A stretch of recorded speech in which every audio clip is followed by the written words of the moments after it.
हम लोग आए हैं आज एक्सेल सीट में वापिस कुछ नया लोग के लिए बहुत ही आसान तरीका से फॉर्मूला के द्वारा कैसे हम लोग डेटा को जान सकते हैं उसके बारे में हम लोग देखेंगे। Max mini mean formula, count, blank, product formula और मंथ फार्मूला।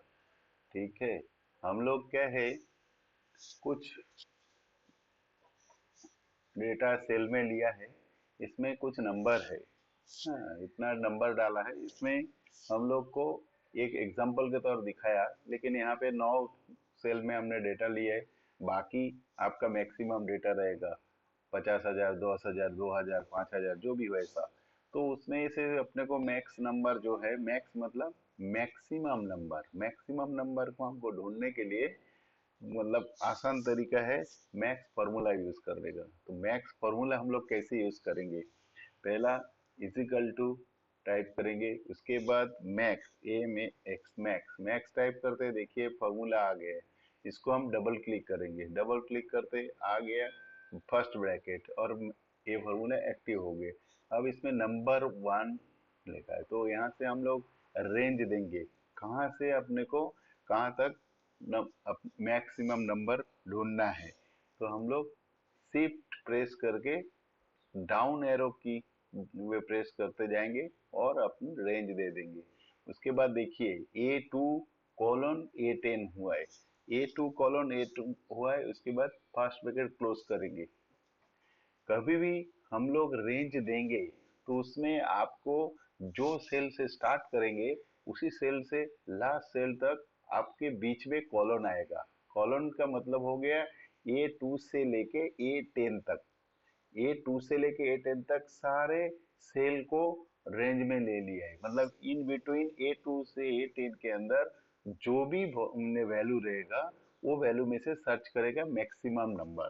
ठीक है, यहाँ पे कॉमा देंगे तो देखिए क्या होगा। यहाँ पे अगर हम लोग यहाँ पे कॉमा करेंगे कॉलन के जगह पे तो क्या होता है हम लोग देखते हैं। कॉमा किया, एंटर किया, मैक्सिमम, तो क्या हो गया, A2 और A10 नंबर दिया था हमने। A2 एंड A10 ये दोनों में से कौन सा बड़ा है वो नंबर हमको ढूंढने के बाद मिला है। अगर हम A2 के बाद कमा को हटा के हम लोग कॉलन जो आया था रेंज देने के लिए वो कॉलन देंगे तो क्या होगा, एंटर करेंगे तो देखिए अब क्या हुआ, A2 से लेके N10 तक जो सेल है उसके रेंज में इन बिटवीन के अंदर जो मैक्सिमम नंबर है वो नंबर हमको मिलता है। तो आई बात समझ में? कॉमा देने से क्या होता है और कोलन देने से क्या होता है, तो फॉर्मूला बनाते टाइम में हमें ध्यान रखना है। कॉमा मतलब पर्टिकुलर सेल को इंडिकेट करता है, जो A2 एंड A10, और A2 के बाद कोलन देके A10 करेंगे तो A2 से लेके A10 तक सेल के अंदर जो वैल्यू है उसको हम लोग कंसीडर करते हैं। ठीक है, चलिए अभी हम लोग एक बार चेक कर लेते हैं ये फॉर्मूला सही में अभी ज्यादा नंबर नहीं है, सेल कम है, तो अपन इसमें एक नंबर डाल के चेक करके देखते हैं सही में ये फॉर्मूला कैसा काम करता है। हम लोग एक मैक्सिमम नंबर एक और एक यहाँ पे टाइप करते हैं। किया, हो गया, आ गया। देखिए एकदम सेकंड के अंदर आपका डेटा आपको रिजल्ट दे देता है। ये फॉर्मूला डेटा में से आपको जो आउटपुट है वो मिल जाता है। तो मैक्स फॉर्मूला के बारे में हम लोग ने अभी देखा। अभी हम देखेंगे मीन फॉर्मूला। मीन फॉर्मूला मतलब मिनिमम वैल्यू। यहाँ पे हमने मैक्स फॉर्मूला में क्या किया, मैक्सिमम वैल्यू। यहाँ पे उसका उल्टा है, मिनिमम वैल्यू। हमारे जो सेल है, सेल में डेटा है, उसमें से मिनिमम वैल्यू कौन सा है वो हमें देखना है। तो उसके लिए हम क्या करेंगे, यहाँ पे उसका उल्टा है, इजिकल टू मीन, AMIN। यहाँ पे हम लोग मिनिमम टाइप नहीं करेंगे, मिनिमम टाइप करेंगे तो कोई फॉर्मूला नहीं है। ये आपका एक्सेल सीट में जो फॉर्मूला रहेगा ना, आप टाइप करते आपको पूरा उसका ड्रॉप डाउन लिस्ट आ जाता है। देखिए मीन कर दिया, पूरा आया, उसमें टॉप नंबर में मीन है। ये मीन फॉर्मूला आपको दिख रहा है। ठीक है, तो इसको हम डबल क्लिक करेंगे, फॉर्मूला रेडी, नंबर ये अपन सिलेक्ट देंगे, D2 सेल से लेके अपन इसको कर्सर से ऐसा क्लिक करके भी ड्रॉप डाउन कर सकते हैं। तो उससे ये दो तरीका है। पहले मैंने क्या बताया, शिफ्ट प्रेस करके आप डाउन एरो की से नीचे लेंगे तो भी रेंज होगा। और अभी आपका डी सेल में से सिलेक्ट करना है, इसको डबल क्लिक करके माउस को पकड़ के आपको प्रेस करके ड्रॉप डाउन करना है, ड्रैग करना है। ड्रैग करके आप देखेंगे तो इसका सेल रेंज आ गया D2:D10। अभी हमने बताया यहाँ पे D2 के बीच में कॉलन आता है तो क्या होता है, और यहाँ पे कॉमा दिखाया फॉर्मूला में, कॉमा डालते हैं तो क्या होता है। तो मेरे ख्याल से आप लोग समझ गए। ब्रैकेट क्लोज करते हैं, एंटर। आ गया यहाँ पे मिनिमम वैल्यू। मिनिमम वैल्यू हम लोग यहाँ पे अगर चेंज करेंगे, देखते हैं क्या होता है।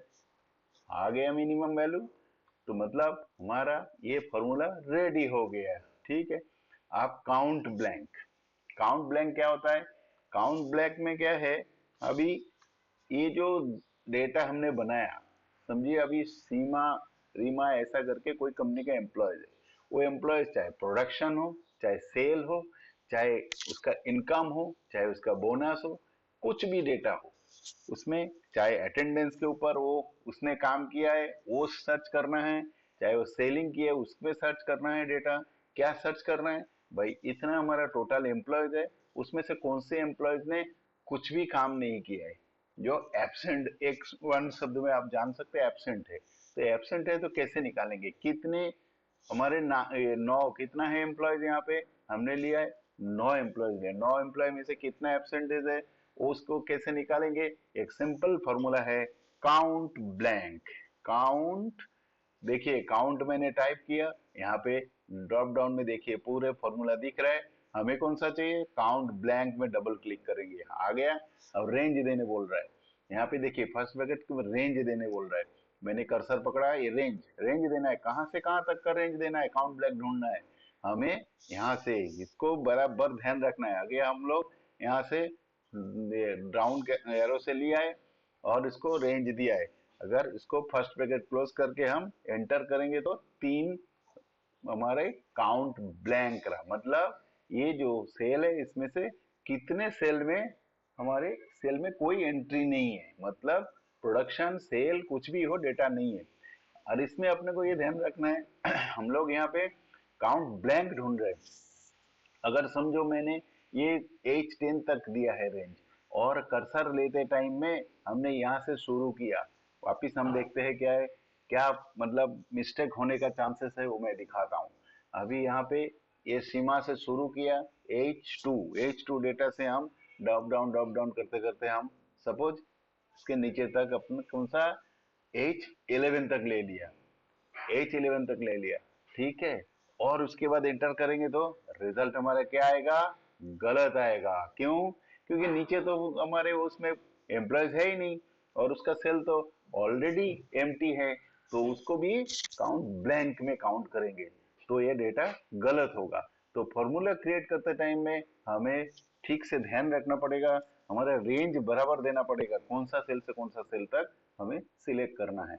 ये देखिए अभी ये हो गया। अब हमें एक और डेटा यहाँ पे डाल देता है, देखिए अभी कितना हुआ, 2 ब्लैंक है।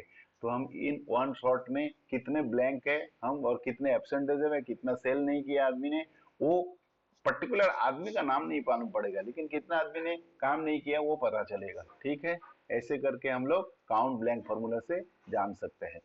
सेकंड, अभी थर्ड हो गया। Fourth, product formula. प्रोडक्ट फॉर्मूले में हम लोग क्या है, प्रोडक्ट फॉर्मूला एक ऐसा फॉर्मूला है जिससे हम लोग कोई भी डेटा को मल्टीप्लीकेशन का जो वैल्यू है वो निकाल सकता है। मल्टीप्लाई करने का अपना जो भी मतलब रिजल्ट है वो मल्टीप्लाई करना रहेगा तो अपन प्रोडक्ट फॉर्मूला यूज करते हैं। उसमें अपन क्या करेंगे, product is equal to PROD, product PROD type किया, दिखा आपको प्रोडक्ट, प्रोडक्ट में डबल क्लिक कीजिए। अभी डबल क्लिक किया, आप क्या करना है, कौन सी नंबर से कौन सा नंबर को हमें मल्टीप्लाई करना है वो सिलेक्ट करेंगे तो उसका रिजल्ट आएगा। उस इसमें भी अपने को एकदम ध्यान रखना है कौन सी नंबर से, L2 सेल में जो है उसको पहला क्लिक करेंगे, देन यहाँ क्या आएगा, कॉमा आएगा कि कॉलन आएगा। आपको मल्टीप्लाई करने का कैसा रहता है, एक सेल से दूसरे सेल को कांटेक्ट करना है, ऐसा नहीं है एक सेल से लेके पूरे नीचे तक अगर 10 सेल है, सारे को सारे हमको सिलेक्ट करना है, ऐसा नहीं है। हमें सिलेक्ट करना है 1 into 2, मतलब एक सेल इंटू दूसरा सेल। तो हमें पहला सेल लिया L2, अभी क्या आएगा यहाँ पे, कॉलन आएगा, कम आएगा, बताइए आप लोग। यहाँ पे कम आएगा, क्यों? पर्टिकुलर सेल हमें सिलेक्ट करना है, यहाँ पर रेंज नहीं देना है। तो L2 सिलेक्ट, हमने सेल सिलेक्ट किया, कॉमा दिया, उसके बाद क्या करना है, कौन सा सेल से करना है, M2। अब L2 मल्टीप्लाई M2 हो गया, हमारे फॉर्मूला रेडी। अब इसको हम क्या करेंगे, ब्रैकेट क्लोज, फिर एंटर, ये आ गया हमारा इसका रिजल्ट। ठीक है, अब इसको क्या करेंगे, दूसरा तरीका देखते हैं, कैसा, प्रोडक्ट, PROD, प्रोडक्ट हमने टाइप किया, ब्रैकेट ओपन हो गया। अब हमने पहला क्या लिया था, एल सेल, अब एम सेल को लेके देखते हैं। तो एम सेल को पहला लिया, और ये उसके बाद एल सेल को दूसरी बार लेते हैं और ब्रैकेट क्लोज करते हैं, फिर एंटर। देखिए इसमें भी अपने को बराबर रिजल्ट आया, कारण क्योंकि मल्टीप्लिकेशन में मैं पहले ही बोला, एक सेल से दूसरे सेल को मल्टीप्लाई करना है, उसमें एल को भी पहला ले सकते हो और एम सेल को भी पहला ले सकते हो, पहला और बाद में कौन सा भी सेल को आप सिलेक्ट कर सकते हो। ठीक है, तो इसके लिए दोनों तरीके से मैंने दिखाया। तो ये हो गया अपना मल्टीप्लिकेशन का, और इसमें अपने को वापिस ध्यान रखना है, कॉमा यूज करना है, ना तो कॉलन यूज करना है। ठीक है, ये रहा प्रोडक्ट फॉर्मूला। अब आते हैं day month formula. Month formula में क्या है, हमें कितना महीना काम किया है वो हमको इन शॉर्ट में जानना है। तो हमको नहीं तो फिर कैलकुलेशन करते बैठना पड़ेगा, भाई इतना दिन काम किया मतलब कितना महीना काम किया। तो उसको हम क्या करेंगे, month formula is equal to MON, month type किया, मंथ आ गया, डबल क्लिक, और इसमें डेज, कितना नंबर ऑफ डेज उसको सिलेक्ट किया, ब्रैकेट क्लोज किया। दूसरा कोई सेल नहीं आएगा, एक ही सेल में जो डेज रहेगा उसको हम सिलेक्ट करेंगे, ब्रैकेट क्लोज, इंटर करेंगे। देखिए 365 दिन कितने महीने का है, 12 महीना। यहाँ पे समझो 120 दिन करता हूँ, कितना महीना है, 4 महीना है। 90 डेज करता हूँ, कितना महीना है, 3 महीना है। तो ऐसा हम लोग मंथ फॉर्मूला यूज करके मंथ निकाल सकते हैं। तो दोस्तों देखा आपने, मैक्स फॉर्मूला, मिनिमम फॉर्मूला और count blank, product and month formula, ये 5 फॉर्मूला के बारे में हम लोग अभी बात किया है। और मेरे ख्याल से आप लोग बहुत अच्छा से ध्यान दिया है, और आपको इसमें समझने में कोई तकलीफ नहीं है। अगर कोई तकलीफ है, कुछ है ऐसा, आप मेरे को कमेंट करके जान सकते हो। ठीक है, चलिए सब्सक्राइब कीजिए, शेयर एंड लाइक कीजिए। उम्मीद करता हूँ आप लोग नेक्स्ट वीडियो में हमारे साथ बने रहेंगे। चलिए, थैंक यू, बाय बाय।